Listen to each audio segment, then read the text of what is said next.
Hey everybody, this is Stefan from Lush and Salty Aquariums. All right, so you're looking at what is a new product from Aqueon called the Edgelit Aquarium 1 gallon cube. They have bigger ones, and the main feature, well, there's two actually, all glass construction as opposed to acrylic, and these LED lights built into the system that run along the bottom. So it's the Edgelit Cube. They're pushing it for beta fish. I think this is too small for long-term keeping of a beta, but I guess it's better than a bowl. So a couple things. My daughter got this tank. It's not mine, but I set it up, and she got it for a birthday present. She turned 17 recently, and we have so many aquariums in this house. I'm kind of surprised and secretly delighted to have yet another one to work on. There's no way I'd be allowed one by my wife otherwise.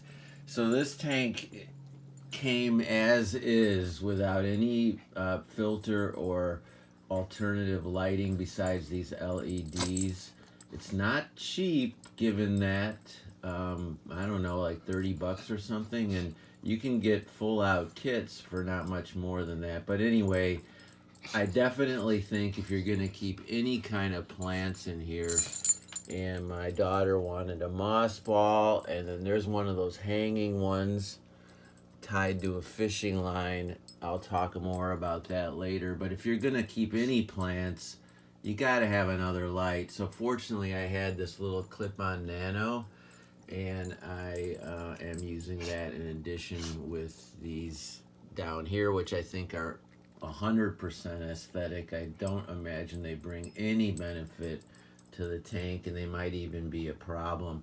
No filtration either. I'm using a sponge, which is not a beautiful option for such a small tank, but the choices are limited. There are small hang-on backs, but they're just as unaesthetic in a small tank, honestly.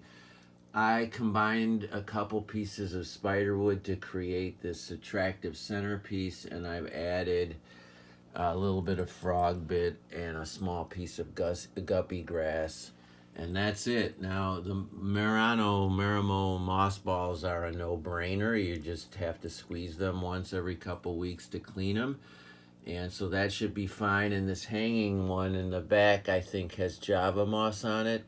It's tied to a little string that was attached to an ugly rock. I switched that to a fishing weight. You can see the brass or whatever, the metal holder to it. I used a fishing counterweight and stuck it in the substrate for obvious reasons. I also added a small Nano heater in the back. I mean, when it's all said and done, we're looking at, the usual cluster of nonsense regarding any aquarium. So my fear is people would buy this, do nothing to it but add water and a beta, and I don't know. I don't think that's going to work. Now, whether my setup works or not also remains to be seen.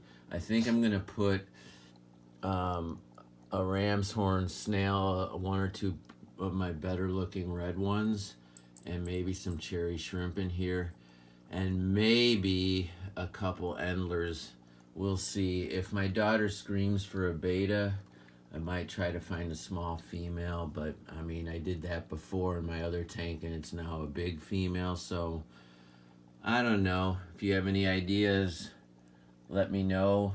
Thoughts, feelings. This is a very new product line from Aqueon, so there's very few videos out there on it, and this was the first one as far as I know, because I searched and searched when I was trying to think of ways to set this thing up and deal with it. That's fluval substrate. Maybe I should have used a white sand to take advantage of these white LED lights. I just don't like using white substrate because little bits and pieces accumulate there almost right away, and it just looks like crap. But if I get weary of trying to create a biotope in such a small system, I'll take out the spider wood and just use those 2 moss balls and a cleaner substrate and try to do some sort of minimalist thing. But I'll keep you guys updated on that. Anyway, that's it for now at Lush and Salty Aquariums. Always keep your hands in the tank.